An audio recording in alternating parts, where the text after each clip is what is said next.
Capitol Hill is always a disaster. The White House is always in some amount of scandal, but now Capitol Hill police being called to apply 24/7 security. Do you know the details of what's going on? Many don't. They're not given the specifics. I'll provide you the specifics as I always do. We're going to go deeper than anyone else and provide you researched and referenced reasons for what's occurring right now.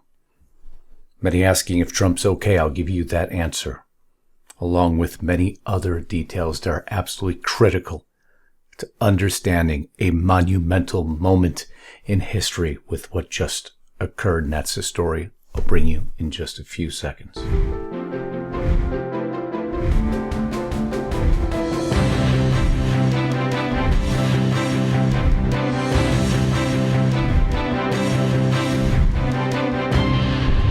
First, as you know, each day we do here is a little bit of housekeeping, important housekeeping. I told you to watch what was going to happen in Venezuela, and if Colombia turned its back, well, everything was going to be over quickly. And lo and behold, Colombia has turned its back. Maduro has been abandoned by its staunch ally, Colombia's far-left president, Gustavo Petro.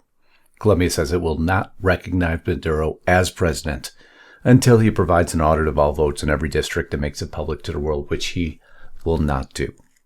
Colombia protecting its own hide from President Trump, seeing what he is doing to Venezuela, and at the very last moment, turning and running the other way. What happens next?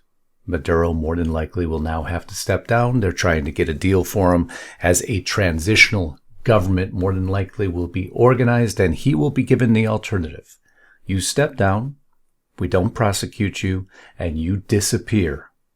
Or we use that warship that's sitting right off your shore. Which one do you think he's going to choose, especially now knowing he doesn't have the backing of Colombia anymore? Amazing how that works. Jasmine Crockett again. I'll have to play the clip for those of you who aren't caught up on this story. Folks who also took money from somebody named Jeffrey Epstein, as I had my team dig in very quickly. Mitt Romney, the NRCC, Lee Zeldin, George Bush, Win Red, McCain Palin.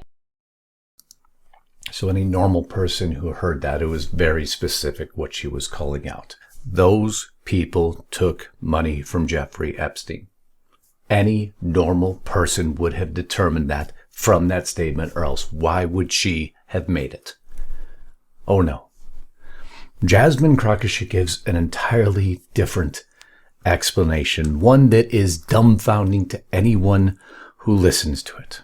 Do you want to correct the record on the people that you... Listen, I never said that it was that Jeffrey Epstein, just so that people understand when you make a donation, your picture is not there. So my team, what they did is they Googled, and that is specifically why I said a Jeffrey Epstein. Unlike Republicans, I at least don't go out and just tell lies, but I was not attempting to mislead anybody. Right, but someone might say, well, your team should have done the homework to make sure it wasn't the convicted sex trafficker. Within 20 minutes, you could not find that out, that I was clear that it was a Jeffrey Epstein. But I never said that it was specifically that Jeffrey Epstein. That's her explanation. Instead of just fessing up, say you made a mistake, admitting it was an error, she just continues to propagate a different lie. You also remember me bringing you this story. South Florida Congresswoman charged with stealing $5 million in FEMA funds and making illegal campaign contributions. Congresswoman Sheila McCormick, what was she charged with? The indictment alleges the defendant conspired to steal the $5 million and routed it through multiple accounts to disguise its source. The indictment further alleges that McCormick and LeBlanc, 46 of Miramar, arranged additional contributions using straw donors, funneled other monies from FEMA funded COVID-19 contract to friends and relatives who then donated back to the campaign as if they were using their own money. And the indictment also charges McCormick and her 2021 tax preparer with conspiring to file a false federal tax return. According to the indictment, they falsely claimed political spending and other personal expenses as business deductions and inflated charitable contributions in order to reduce her tax obligations. I'm sure this is the Republicans' fault too, isn't it? Your thoughts on the indictment, please. Well, it's an unjust indictment, and it seems like these intimidation tactics have been pervasive. We spent all week seeing different members getting censured, all in hopes of intimidating and kind of distracting from the Epstein files. And I look forward to my day in court so I can prove myself and actually state the truth.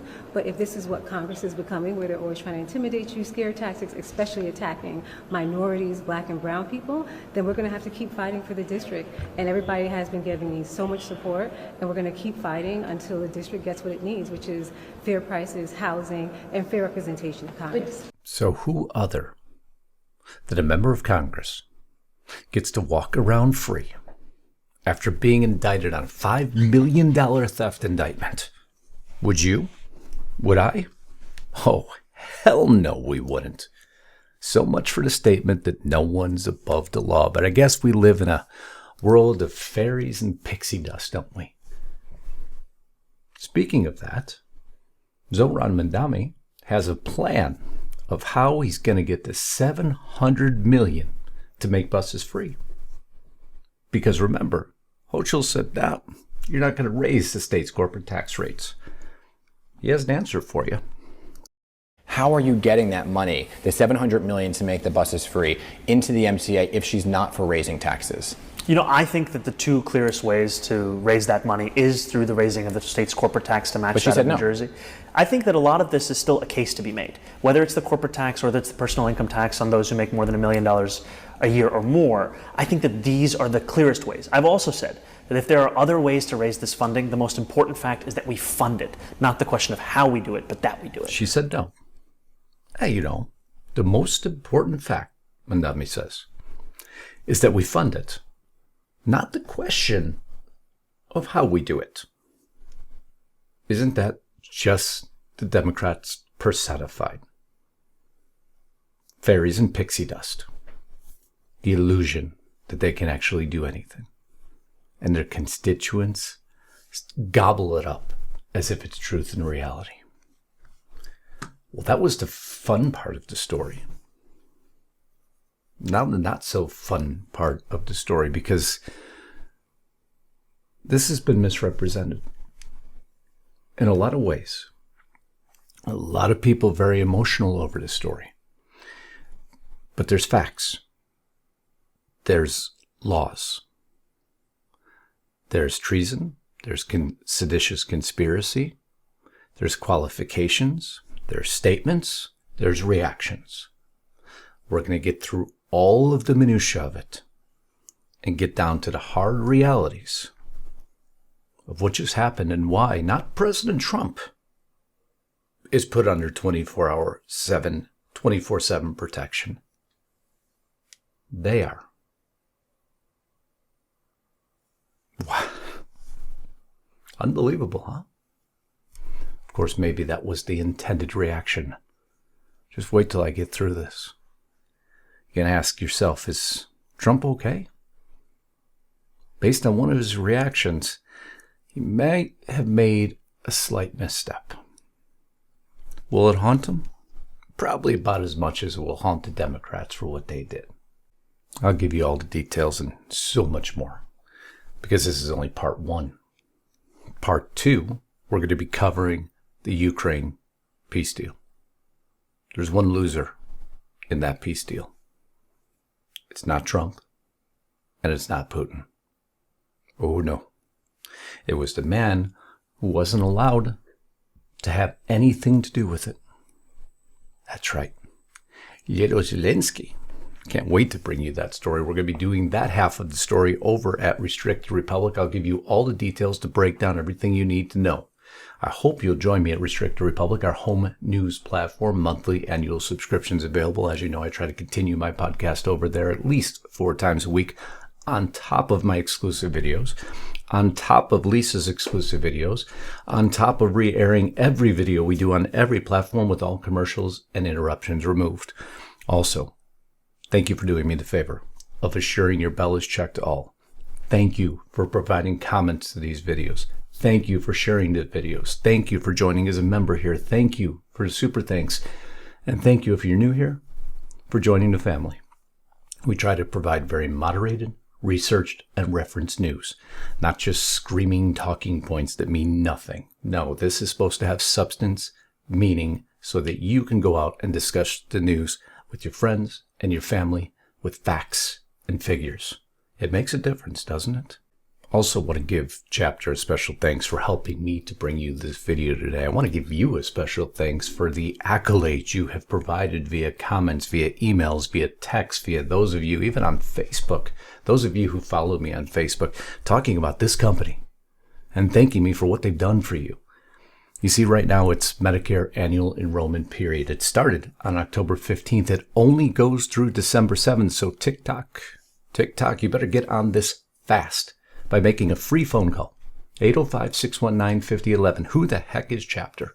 Well, they're the ones who get you through the bombardment of robocallers you're getting right now, mailers you're getting right now. And you got to get down to the hard facts and figures of what Medicare is all about, because if you don't check, you could lose your plan, your doctor can go away.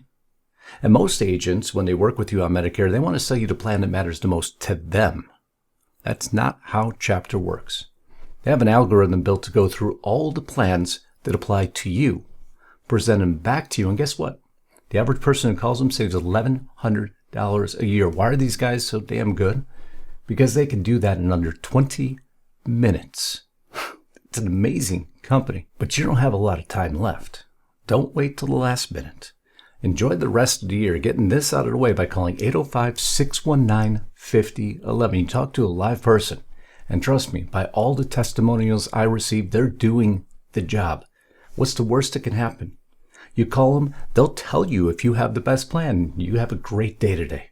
Or they put money back in your pocket, and you have a great day today by calling that free number, 805-619-5011. Join the rest of my audience who save thousands on top of thousands on top of thousands of dollars. And this has been one of my most successful partnerships. Thank you, Chapter, for helping me to bring you, my audience, this video today. Give them a call. Help support them, and it helps support me.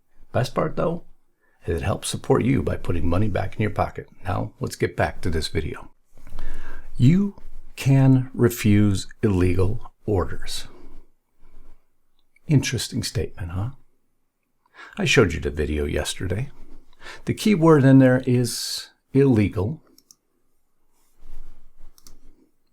The message brought to you by these 6 people, ex-members of the military, of the CIA, the intelligence agency. They gave a whole video message. I'll read it to you. We know you are under enormous stress and pressure right now. Americans trust their military, but that trust is at risk. The administration is pitting our uniformed military and intelligence community professionals against American citizens. Like us, you all swore an oath to protect and defend this Constitution. Right now, the threats to our Constitution aren't just coming from abroad, but from right here at home. Our laws are clear. You can refuse illegal orders. You can refuse illegal orders. You must refuse illegal orders. No one has to carry out orders that violate the laws of our Constitution.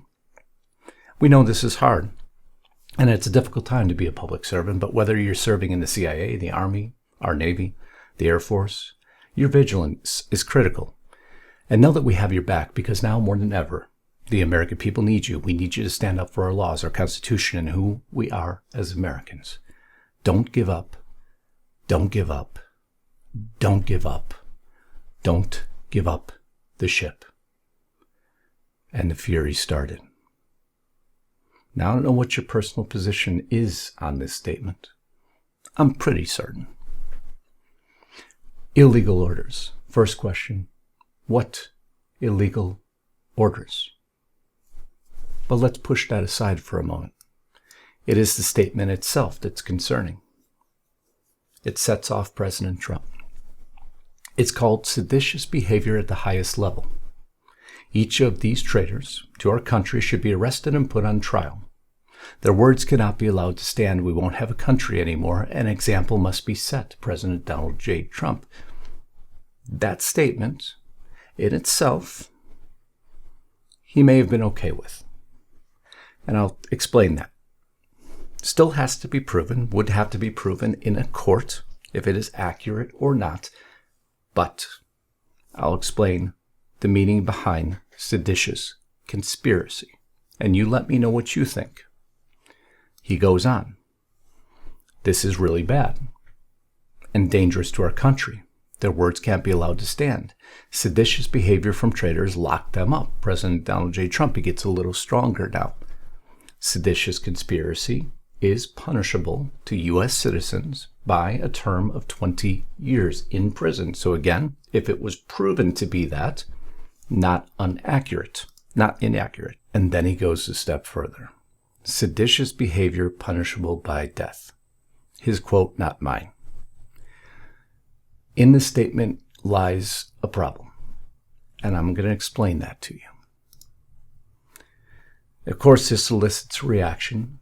A joint statement comes from Kelly, Crow, DeLuzio, the ones who put out the video, the statement I read to you earlier. We are veterans and national security professionals who love this country, swore an oath to protect and defend the Constitution of the United States. And remember, when I do this, before we go any further, as hard as it may be, I attempt to take emotion out. Emotion will override journalistic integrity. So when you're doing things like this, it is very easy to fall into emotion.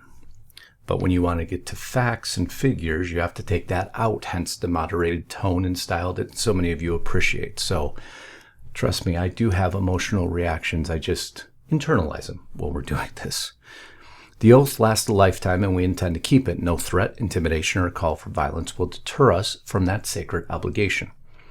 What's most telling is the President considers it punishable by death for us to restate the law. Our service members should know that we have their backs as they fulfill their oath to the Constitution and obligation to follow only lawful orders. It's not only the right thing to do, but also our duty. You see how they keyed in on the statement punishable by death? There's a reason they did that. They didn't say anything about conspiracy within that statement. They focused on the one statement. Senator Slotkin, who we're focused on right now, who's giving many of the joint statements, goes further in her joint statements. I'm Senator Alyssa Slotkin, Senator from Michigan, former CIA officer. Earlier today, President Trump threatened myself and a number of other service and veteran lawmakers with arrest, trial, and death because he didn't agree with a video we put out this week. This really isn't about those of us who made the video. This is about who we are as Americans and how we're going to engage with people who we disagree with. I would hope that people of all backgrounds, Democrat, Republican, Independent, would agree that threatening death for people you disagree with is beyond the pale of who we are as Americans. I love this country. It has given me everything. And I refuse to believe that this is the new normal. I refuse to believe that we're going to use fear and intimidation against people we disagree with. And I'm not going to be forced away from speaking up on behalf of my country. I swore an oath to the Constitution many times, most recently less than a year ago as a senator. To the Constitution, not to any one man, not to any one president. And I abide by that oath. For me, I believe in the power of this country and that we are better than our current politics represent, and I refuse to be intimidated out of defending the country I love. An emotional statement. To me, almost fighting back tears at a moment of time, a little bit nervous now. The video was put out. The reaction obviously very strong. Again, citing trial and death by hanging as the main focal point. And I'm going to explain why they're focused on that, and then finding out even further. Came to us and said, we're going to put you on 24/7 security. We've got law enforcement out in front of my house. I mean, it changes things immediately. And leadership climate is set from the top. And if president is saying you should be hanged, then we shouldn't be surprised when folks on the ground are going to follow suit and say even worse. So 24/7 protection for them. When President Biden said this, much the same about MAGA, no protection for them. But nonetheless, Daily Mail Post, traitor Democrats are put under 24/7 protection after Trump accuses them of sedition and demanded punishment by death. Everyone's coining in on the same phrase. Why has that become significant? Obviously, when a commander-in-chief makes a strong statement such as that, it makes a lot of people nervous. Chuck Schumer takes to the Senate floor. The President of the United States is calling for the execution of elected officials. This is an outright threat, and it is deadly serious. When Donald Trump uses the languages execution and treason, some of his supporters may very well listen. Caroline Leavitt comes out, and she gives the White House position. Let's be clear about what the president is responding to, because many in this room want to talk about the president's response, but not what brought the president to responding in this way. You have sitting members of the United States Congress who conspired together to orchestrate a video message to members of the United States military, to active duty service members, to members of the national security apparatus, encouraging them to defy the president's lawful orders. The sanctity of our military rests on the chain of command. And if that chain of command is broken, it can lead to people getting killed. It can lead to chaos. And that's what these members of Congress, who swore an oath to abide by the Constitution, are essentially encouraging. Caroline Leavitt goes back to disobeying orders. Now, she's more accurate in her statement. But we have to get back to accuracy and fact, because there's two codes we must focus on. Treason, 18 U.S.C. 2381, must involve levying war or aiding an enemy at war. Political pressure on the military does not equal war. Hence, if you were to go by the letter of the law or letter of this code, it's not treason. Not even close legally. So then let's go to seditious conspiracy. 18 U.S.C. 2384. To qualify, you need a coordinated conspiracy, intent to use force or unlawfully obstruct the government, a plan to hinder lawful execution of U.S. laws. Does the statement they made explicitly call for force? It does not. Does it tell troops to disobey all orders? No, only illegal ones. So now we start to cross into the gray area of things. If illegal orders is just political branding for orders we don't like, then the rhetorical intent drifts towards undermining lawful authority. Still not chargeable, but politically dangerous. We've had examples of this sort of rhetoric before. In the 1860s, pre-Civil War, politicians publicly urged military officers to ignore federal authority, and obviously that did not end well. 1940s, the non-intervention military debates. Certain officials pressured generals to resist FDR's mobilization. History later condemned the rhetoric as irresponsible political meddling. 1970s, CIA's resistance to Nixon. Intelligence insiders slow-rolled presidential directives during Watergate. Historians now call this behavior institutional resistance, not sedition, but absolutely political rebellion. These have happened before in the past. Remember, the CIA is not to operate domestically either, but we'll put that aside for one moment. And now we have the military memo controversies. You remember when this broke out. Several open letters encouraged military leaders to resist presidential actions. Legally protected speech? Yes. Politically explosive? Definitely. So before I go further, what do you feel? What they did? Do you feel it's treason, seditious conspiracy, or politically explosive speech? It's three choices.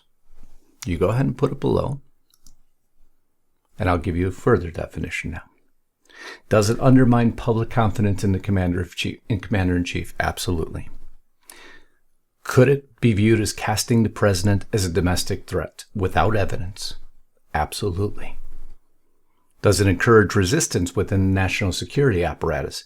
Absolutely. It signals political loyalty battles inside the government to everyone in the world to see. Absolutely. But what's the bottom line? Is it treason? The legal threshold is not met. Is it seditious conspiracy? Not automatically, but depending on coordination, context, and intent, the rhetoric could approach the boundary if it is meant to obstruct lawful presidential authority. Did Trump give any illegal orders? Has it been proven in a court? No. Has it been overridden by anyone? No. Now you might have a little bit of an issue, and it's what President Trump should be focused on. By saying death and hanging, that is the penalty for treason. Sedition carries a different penalty, hence where he may have crossed over a boundary, and it's why they're focused on it now. Illegal political pressure on the military? Possibly, but not a chargeable federal crime without evidence of a coordinated plan to obstruct or overthrow. Remembering treason, 18 U.S.C. 2381, treason can carry the death penalty, but the legal threshold is much higher, and according to every legal scholar I've researched so far, that video does not match the legal threshold at all. 2. Seditious conspiracy. Maximum penalty up to 20 years in federal prison. Applies to same to any civilian, including politicians. And there is no death penalty under that statute. Many legal scholars thus far saying they are treading right on the borderline of this. Why they put it out, no one may understand, but they did. There is a military law exception, but that is not applicable to politicians. Under the Uniform Code of Military Justice, mutiny or sedition can carry the death penalty, but these were politicians, not military members. Politicians are civilians, and they are not subject to court-martial. Yes, keeping emotion in, just keeping facts and figures. Do I understand the president's emotional reaction? I do. He is trying to lead this country through one of the most tumultuous periods it's ever been through. He is shutting down wars left and right. We're about to cover another one here in a few minutes, the Ukraine-Russia war. He is showing this country what progress looks like. And he is fighting an internal battle unlike anything we've ever seen, because it's always orange man bad. Or else why would they have ever put out that message? What illegal orders has he given? This statement he made, it's called seditious behavior at the highest level. Each of these traitors to our country should be arrested and put on trial. Their words cannot be allowed to stand. We won't have a country anymore. An example must be set. It treads on the border, just like the Democrats' message treads on a border. It would have to be proven, but just like they have a right to make a statement, he has a right to make a statement. Are they both politically irresponsible? Potentially, but they both have a right to make it. This is really bad and dangerous to our country. Their words cannot be allowed to stand. Seditious behavior from traitors. Lock them up. Again, both potentially irresponsible political statements. They both made them. This one is the one I struggle with. This one, if I was President Trump, I would not have put out there. No. He had a case. He was making a case. I think his emotions overrode him. He's President of the United States of America. I told you from day one when you're on this channel that I represent no one man or one party. This is where he bumped into trouble. And this is what they are now playing with, like they always do. You have to take emotion out. You have to stay on facts. But again, what say you? I have the question pinned below. I want you to answer it. Because we are fighting a political volatility unlike anything we have ever seen when we have things to focus on right now. Like Trump's 28-point Ukraine-Russia peace plan that are so important to the stabilization of the world. And we're dealing with our own internal BS. Driven. Again, Trump's was a reaction. It was incited by the Democrats again. So don't think I forgot for a moment where the origin of this came from. I love you all. Until next time. As I'm about to kick this over now, if you're not at Restricted Republic, please join me today. Love you to be there. Monthly, annual subscriptions. You have your dashboard to cancel anytime. It is our news platform where you get this tone and this style. Sometimes I'll be a little bit more emotional over there, where I cover the heavy-hitting topics, things that can't be covered anywhere else, on top of the additional in-depth details that you're looking for. And today's is no exception. So join me now as we kick forward into the Russia-Ukraine peace plan. Remember, it's always the black and white tab of the first tab, so you always know part two. I love you all until next time. Godspeed and God bless. Justice Knight, signing out.